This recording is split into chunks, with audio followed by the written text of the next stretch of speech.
김동섭의 인사이트 김동섭 전략가님 만나겠습니다. 안녕하세요. 네, 안녕하세요. 어제 미국 증시가 기술주가 나스닥이 꽤 많이 하락했습니다. 의미부터 좀 미국 증시부터 짚어주시겠습니까? 미국 시장이 어저께 굉장히 중요한 하루였죠. 어저께 미국 시장은 추세를 돌파할 수 있을까 하는 부분이 있었어요. 근데 그 부분을 실패하는 모습이 나왔죠.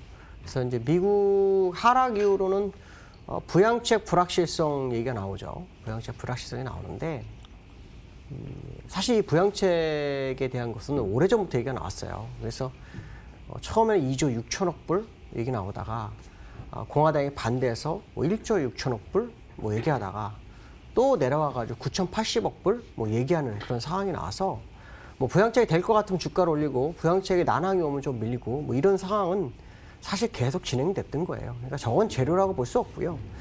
제가 어저께 주요하게 봤던 것은 다른 뉴스였어요. 우리나라에는 뉴스가 잘 안 나왔는데 미국에는 뉴스가 있었죠. 어저께 12월 8일이었어요. 미국 대선 당선인이 확정되는 날이었습니다. 그래서 어저께 바이든이 당선이 될 줄 알았는데 당선인 확정이 부결됐어요.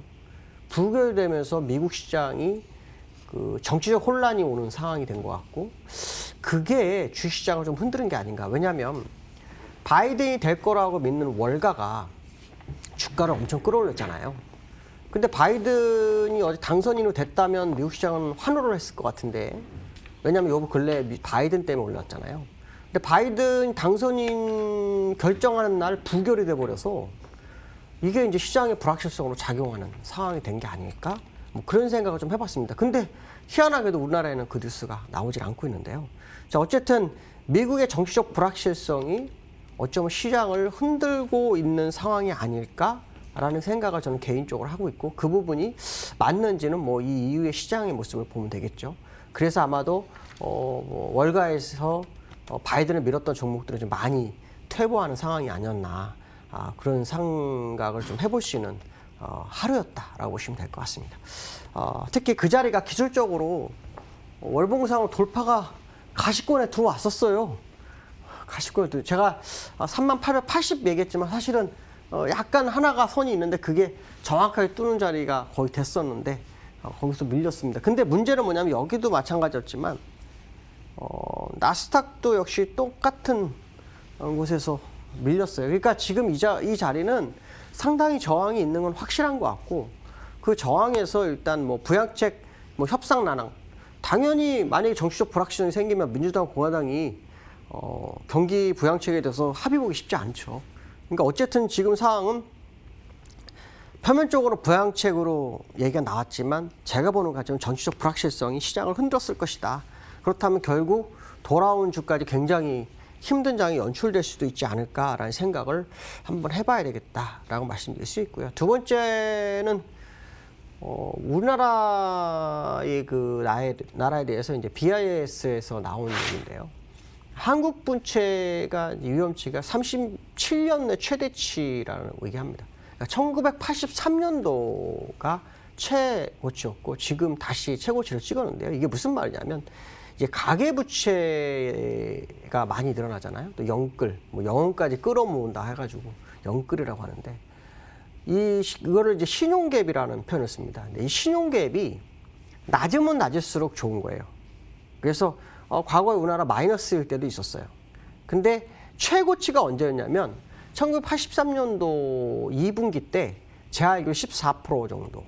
그 다음에 언제였냐면 리만 브라더스가 터지고 난 다음에 주가가 폭락을 했어요. 그때가 2008년도 10월 24일이었거든요.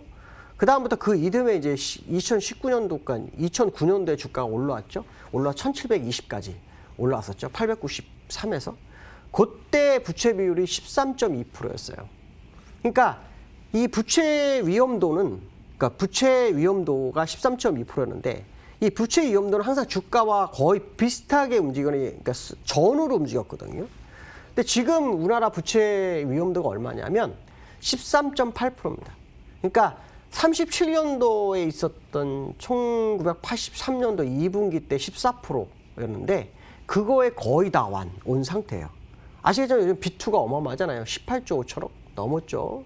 거기다가 뭐 집 사고 뭐 하는 데다 막 부채가 계속 끌어당기는 상황이기 때문에 전 세계 44개국을 대상으로 BIS에서 했는데 우리나라가 8번째입니다. 8번째. 그러니까 특히 뭐 요즘 돈 많이 풀었던 미국이나 중국도 부채 비율이 부채 위험도가 3%입니다. 3%.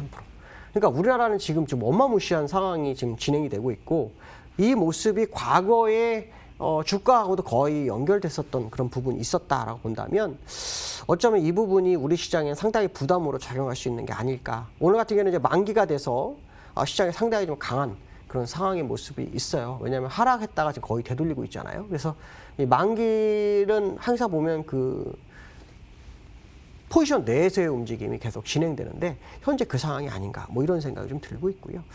그 다음에 이제 그 우리나라 시장이 지금 2,800에 거의 육박합니다. 저는 사실 이번에 여러분한테 좀 죄송스럽지만 2,740 정도까지는 생각을 하고 있었어요. 그 이상은 잘 안 봅니다.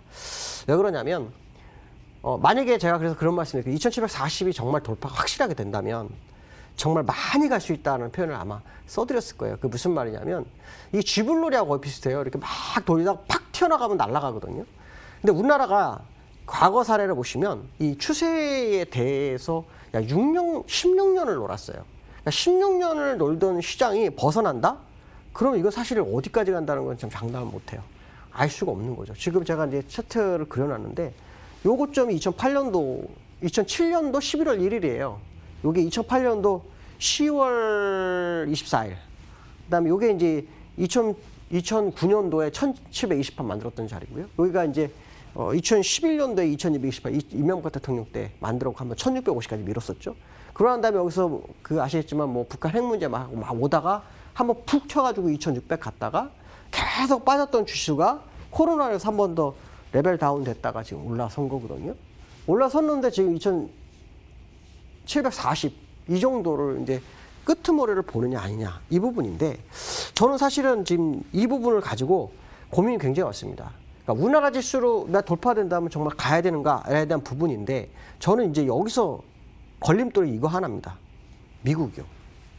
미국 때문에 제가 걸림돌이 생긴 게 뭐냐면 2009년도에 6,540이었어요. 제 기억으로.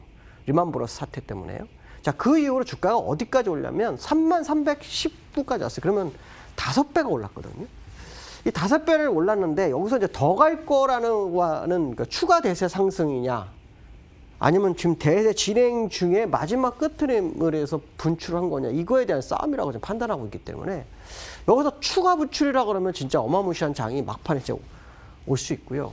물론 뭐 시장에서 유동성이 너무 많아서 우리나라도 유동성이 많아서 막 주가를 끌어올리는 거나 이렇게 표현을 하고 있지만 이거는 한순간에 물거품이 되기도 해요. 유동성이라는 것은. 그거는 여러분들 과거에도 그랬고 지금도 그랬고 막 유동성이 엄청 많았다가 어느 순간인가 갑자기 유동성이 사라지는 그런 상황이 시장이었거든요. 그러니까 지금 상황이 딱 제가 걸리는 게 이제 미국 시장이거든요. 미국이 6천부터 지금까지 코로나에서 한번 이렇게 눌렸던 적은 있었지만 추세적으로 지금 거의 뭐 5배 넘게 상승한 13조가 상승했는데 대세 상승 지금 뭐 출발점이다라는 얘기를 하는 사람들이 굉장히 많아요. 그래서 저는 이거에 대해서 고민이 굉장히 많습니다. 그래서 우리나라 시장으로 보면은 충분히 뭐 16년을 놀았으니까 한번 돌파할 만하다고 판단하고 있어요. 그렇지만 분명한 건 이거 하나는 명심해야 된다. 추세대가 오랜 기간 됐기 때문에 회귀하는 순간 그냥 확 꼬꾸라진다. 그러니까 결국 무슨 말이냐면 매매를 하더라도 2,740이 무너지지 않는 선에서 매매를 해야지 저거 무조건 뭐 눌리면 저점이라 생각해서 매수하는 그런 매매는 하시면 안 됩니다. 무조건 2,740은 추세에 대해 상단선이기 때문에 깨지는 순간 나락으로 갈 수 있다는 생각을 해야 돼요. 특히 역사 이래 갭상승이 스트레이트 10번 나온 적이 2번 있었습니다. 2번. 언제 있으면 2003년도부터 7년 사이에 딱 2번 있었거든요. 그 당시에도 9개에서 10개 주면 다시 메꾸고 다시 9개에서 10개 주고 메꾸고 9개에서 10개 주고 해갖고 갭이 한 40개 나왔었습니다. 40개. 제가 다 세봤습니다. 일일이 하나 다 세봤는데 그 상황으로 봤을 때 지금 제가 말씀드린 건 갭은 결국 다 메웠더라. 근데 이번 갭이 1,490에 있어요. 그러니까 2,740이 획기되지 않는 선에서 만약에 나는 매매하겠다 하시면 그런 매매를 하셨더라도 그렇지 않고 계속 매매하는 것은 아니다. 이렇게 말씀드리고 싶습니다. 오늘 여기까지 하겠습니다. 감사합니다.